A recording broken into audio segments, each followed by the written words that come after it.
गांव के किनारे एक छोटी सी झोंपड़ी थी जिसके ऊपर पुरानी टीन की छत लगी हुई थी। चारों तरफ हरियाली थी, लेकिन उस दिन मौसम कुछ अलग ही रंग में था। आसमान काले बादलों से ढका हुआ था और तेज बारिश हो रही थी, ऐसी कि मानो बादल अपनी सारी भड़ास निकाल रहे हों। उस झोंपड़ी में रहते थे तेजपाल, उनकी पत्नी मधु और उनकी प्यारी सी बेटी नंदिनी। बारिश की आवाज़ टीन की छत पर पड़ते हुए एक अजीब सा संगीत बना रही थी। टप टप टप टप। झोंपड़ी के अंदर तेजपाल और नंदिनी एक छोटे से पुराने टीवी के सामने बैठे थे।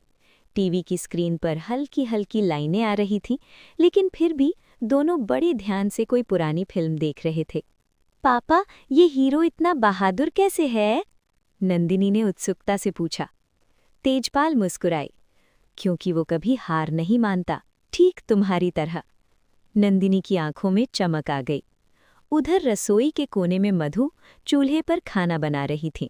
बारिश की वजह से ठंड बढ़ गई थी, इसलिए उसने आज कुछ खास पकवान बनाने का सोचा था। गरम गरम पूड़ियाँ, आलू की सब्जी और साथ में मीठा हलवा। घी की खुशबू पूरे घर में फैल गई थी। मधु ने आवाज़ लगाई, नंदिनी, खाना तैयार होने वाला है। माँ, जल्दी बनाओ ना, नंदिनी बोली।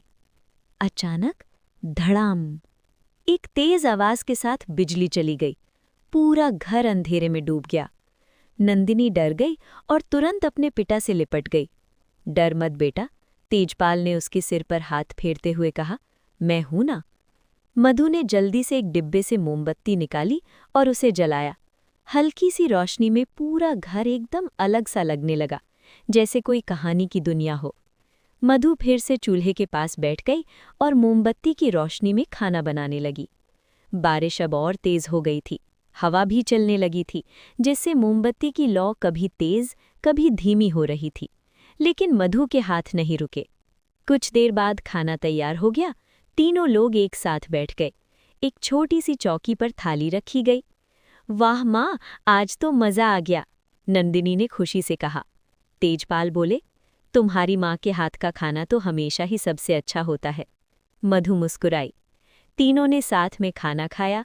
बारिश की आवाज़, मोमबत्ती की रोशनी और परिवार का प्यार, सब कुछ मिलकर उस पल को खास बना रहा था।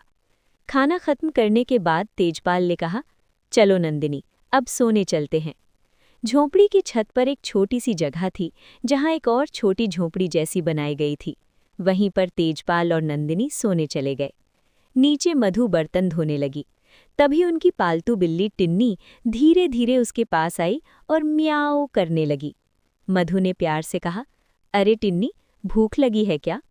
उसने एक कटोरी में दूध डाला और टिन्नी के सामने रख दिया। टिन्नी खुशी से दूध पीने लगी। मधु ने सारे बर्तन धोए, फिर थोड़ा दूध गर्म किया, अपने लिए, तेजपाल के लिए और नंदिनी के लिए। वो धीरे धीरे सीढ़ी चढ़कर छत पर पहुंची। ऊपर तेजपाल एक पुरानी रेडियो में गाने सुन रहे थे। रेडियो में धीमी आवाज में एक पुराना गीत बज रहा था, लग जा गले। बारिश की बूंदें अब भी गिर रही थीं, लेकिन अब उनमें एक सुकून था। नंदिनी अपने पिता के पास बैठी थी। माँ आ गई, उसने खुशी से कहा। मधु ने तीनों को दूध दिया। तीनों ने साथ में बैठकर दूध पिया। फिर मधु ने नंदिनी को अपनी गोद में ले लिया। माँ, आज कहानी सुनाओ ना, नंदिनी ने कहा। मधु ने हल्की मुस्कान के साथ कहा, ठीक है, लेकिन पहले एक लोरी सुनती हो? नंदिनी ने आंखें बंद कर ली।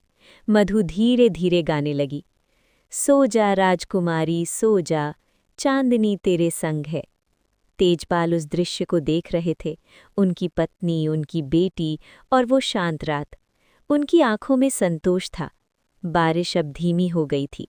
हवा ठंडी और सुहानी थी। लोरी सुनते सुनते नंदिनी सो गई। कुछ ही देर में मधु भी उसके पास लेट गई। तेजपाल ने रेडियो बंद किया और आसमान की तरफ देखा। बादलों के बीच से हल्का सा चांद झांक रहा था। उन्होंने धीरे से कहा, भगवान, बस ये खुशी हमेशा बनाए रखना। फिर वो भी लेट गए। उस छोटी सी झोंपड़ी में उस रात सब कुछ साधारण था, न बिजली न बड़ी सुविधाएं, लेकिन जो था वो सबसे कीमती था, प्यार, अपनापन और साथ। और उसी सुकून के साथ तीनों गहरी नींद में सो गए।